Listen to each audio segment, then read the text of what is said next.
Hi there, and welcome to Friday of week one.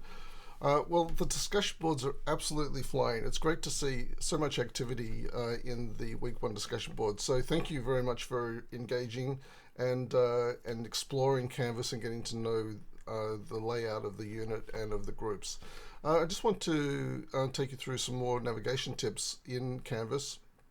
So from Google, last week we bookmarked a couple of pages. We bookmarked the home page and also your learning group discussion page.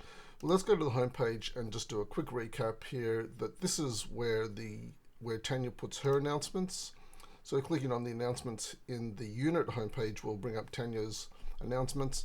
The next tab down is the syllabus page, and here you can find more information about this unit that you're studying, and importantly here, these learning outcomes are what we hope that you'll be taking away from the unit after 12 weeks.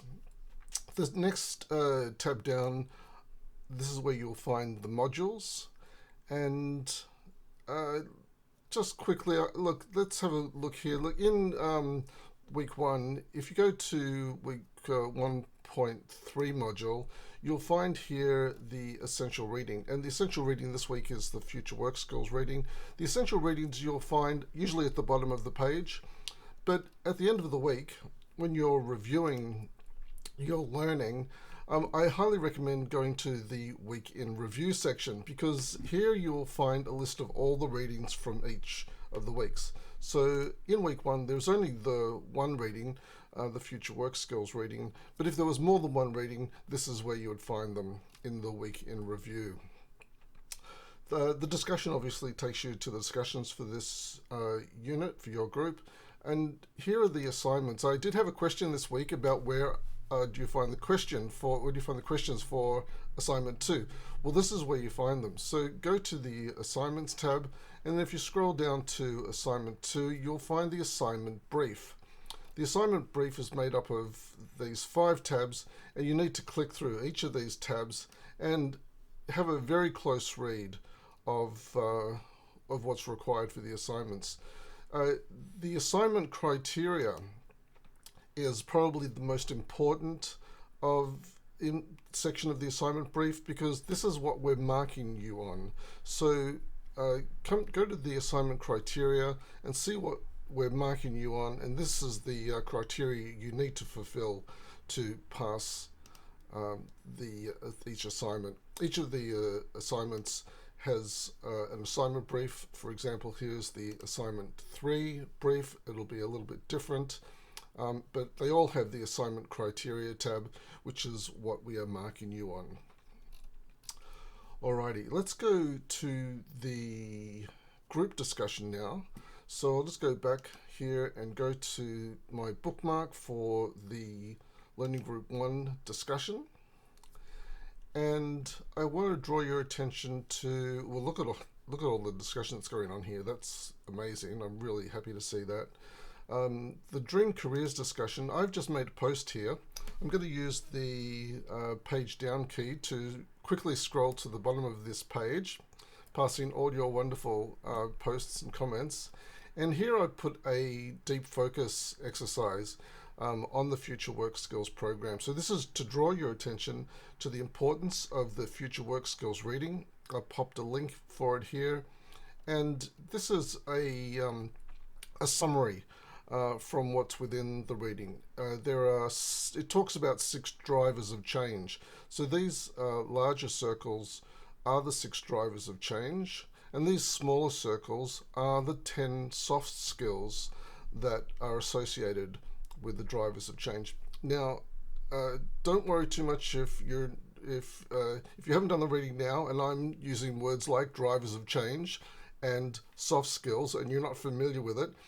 Go into the Future Work Skills reading, have a read through, and you'll become familiar with it. If you find it a difficult reading, that's okay. Just come back to the discussion board and ask questions. What is a driver of change? if you want to ask, what is a driver of change? These are all terms that are relative to this reading. So the driver of change that they're talking about here may be a different concept to a driver of change in some other area of science or technology. So it would be absolutely valid if I've used the word here, driver of change, and you didn't know what it was, come in here and ask what's a driver of change, and either myself or one of your colleagues here in this unit will have a go at explaining it. So anyway, the driver of change that I felt connected to was a globally connected world. I've put an example post here of what I suggest you might like to, of how you might like to respond to this deep focus exercise. And so, as I mentioned, I felt connected to the globally connected world, driver of change. And if you have a look, the colors correspond to these two soft skills, cross-cultural competency and virtual collaboration. And frankly, I feel a very close connection to both of these, but I wanted to choose just one, and so I went with virtual collaboration because that's what we're doing here in this unit. We are collaborating virtually, and so I just mentioned why I felt a connection to this driver of change and to this soft skill. I highly recommend you go through this deep focus exercise because it will be critically important when it comes to assignments 3 and 4. So there we go. That's the discussion for the discussion topic 1.5, and let's head back to the unit homepage. Great. The other thing I just wanted to quickly draw your attention to was using Office online. So if I go to, I'm just going to a new page here. If I just type in office.com, it's already finishing it for me because I've been here before. And this is where you can log in, either sign in up here on the top right, or here it recognizes me, so it's letting me sign in. I can just click on this. This is where you're going to be able to sign into Office 365 online. Enter your username and password and sign in. You can click on this to don't show again. And the reason why I wanted to bring you here is because this is where you can just click on Outlook and go to your Outlook inbox, which is where your formal communication, we formally communicate with you through Outlook. Of course, in Canvas, your Canvas inbox is for less formal communication. Anyway, back here to Microsoft Office. The reason why I was here is because I want you to have a look at OneNote. I found OneNote really useful for note taking because I can make my notes here, and I can access them from anywhere I am in the world, of course, but from most digital devices. I've created a sample notebook, and my sample notebook includes well, four things, because I put a welcome here to explain how you might like to use this. But then if you come over here, this is the sort of thing that you could use this notebook for. I've got one here for assignments, so you can have a different tab to make notes about each assignment, such as when they are due.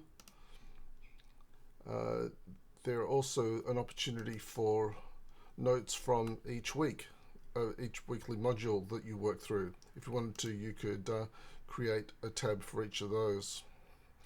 And in the weekly tab, I've suggested that there are 3 sections to each week. There's the theory section, there's the practice, and there's the collaborating. So the theory is the readings, the practice is the activity or the task you do, and then the collaboration is the discussion that you have each week. So these 3 things you should be doing every week: doing the reading, the activity, and then some discussion.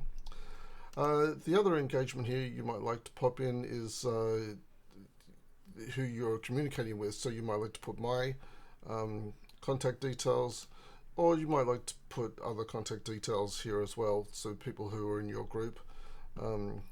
just might be useful to communicating with people on a regular basis to have their email address here.